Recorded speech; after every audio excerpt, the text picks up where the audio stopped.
아침엔 세계 시간입니다. 미얀마 군부가 어제 쿠데타를 공식 선언했습니다. 미국 등 국제사회는 미얀마 군부를 일제히 규탄하고 나섰습니다. 유엔 안전보장이사회는 미얀마 사태를 논의하기 위한 긴급회의를 소집했습니다. 지난해 11월 총선에서 아웅산 수지 고문이 이끄는 집권당이 승리하면서 성공적으로 문민정부 2기를 열었던 미얀마에서 현지 시간 1일 새벽 쿠데타가 일어났습니다. 미얀마 국민들은 물론이고 국제사회도 큰 충격에 빠졌습니다. 유엔 안보리는 긴급회의를 소집했습니다. 유엔 인권 최고 대표는 구금자들을 석방하라고 촉구했습니다. 조 바이든 미국 대통령은 민주주의에 대한 공격이라며 경제 제재를 다시 검토하겠다고 밝혔습니다. 백악관 대변인은 바이든 대통령의 성명이 미얀마에 맞서고 있는 이들에 대한 경고이기도 하다며 미얀마 군부와 가까운 중국을 겨냥하고 있음을 시사하기도 했습니다. 직접 들어보시겠습니다. I think it's a message to all countries in the region and countries who, will be asked to respond or to consider what the appropriate response will be in reaction to the events that have happened over the past couple of days.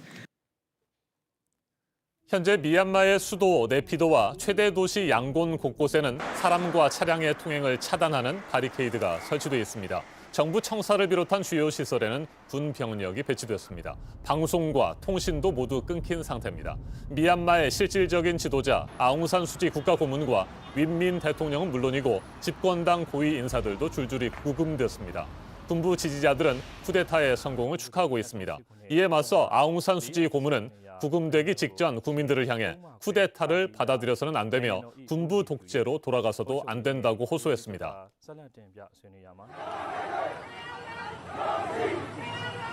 미얀마의 이웃 나라인 태국에서는 미얀마 이주자들을 중심으로 쿠데타 항의 시위가 펼쳐졌습니다. 미얀마 내에서는 아직까지 특별한 소요 사태가 발생하지 않았지만 불안감을 느낀 국민들이 생필품 사재기에 나서고 있습니다. 수도 네피도에 거주하고 있는 국제 비정부기구 직원은 혼란과 두려움을 호소했습니다. 들어보시겠습니다. We are still in disbelief that this happened. And honestly, we really don't know where this coup will lead us to. For me personally, it was my worst nightmare unfolding right before my eyes. 쿠데타를 일으킨 미얀마 군부를 향해 미국과 유엔 등 국제사회는 강한 압박을 가하고 있습니다. 미얀마의 긴장이 고조되고 있습니다. 아세안 지역 전문가와 보다 자세하게 짚어보겠습니다. 이재현 아산정책연구원 선임연구위원 전화로 연결됐습니다. 위원님 안녕하십니까? 예, 안녕하세요. 네, 미얀마 쿠데타의 배경으로 집권당인 민주주의 민족동맹과 군부의 갈등이 지목되고 있습니다. 설명을 좀 해주셔야 할 것 같습니다. 예, 미얀마는 잘 알다시피 오랫동안 그 군부 독재 하에 있었습니다. 1962년에 쿠데타가 일어난 이후에 거의 2011년까지 계속 군부 독재가 사실상 이어져 왔고요. 여기에 대한 이제 가장 중요한 저항 세력이 지금 아웅산 수치 여사가 이끄는 민주동맹이죠.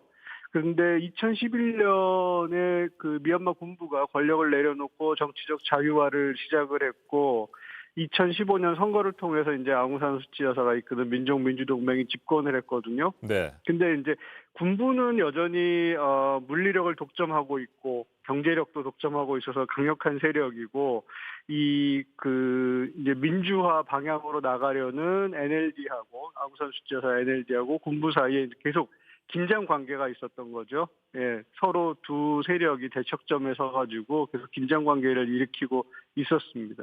네, 아웅산 수지 고문은 11년 만에 다시 구금됐습니다. 미얀마 민주주의의 상징으로 노벨 평화상까지 받지 않았습니까? 그런데 최근에는 소수민족 로힝야족에 대한 탄압을 방치했다 이런 비판도 동시에 받았습니다. 예, 아웅산 수치 여사는 미얀마 민주화의 상징이죠. 그리고 또 방금 전에 말씀드린 것처럼 민족민주동맹이라는 현재 집권당의 리더고.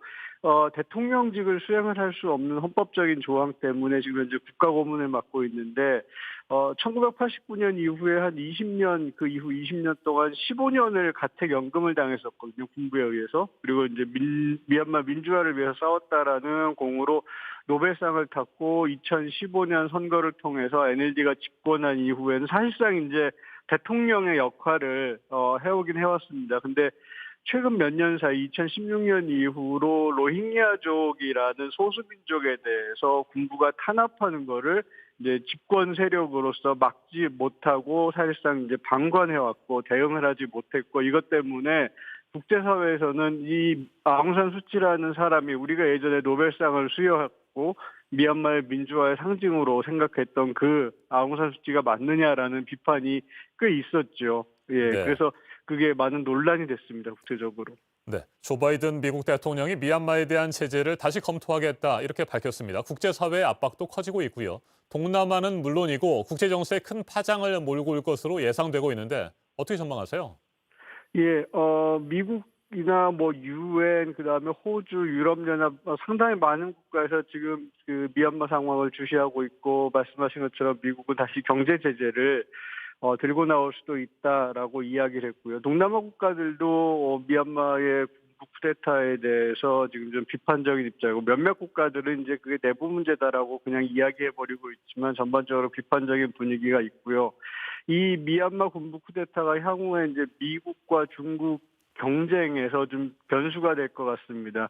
보다 이제 미얀마 군부가 집권하고 있는 상황을 그냥 좀 용인해 줄 수 있는 중국이라는 강대국하고 바이든 정부에서는 민주주의나 인권 문제에 대해서 목소리를 높이고 있으니까 이 문제로 또 이제 미얀마를 강하게 압박하는 미국 사이에 미얀마가 중간에 껴 있고요. 이제 미중 경쟁에서 미얀마를 놓고도 좀 경쟁이 좀 격화될 걸로 생각이 됩니다.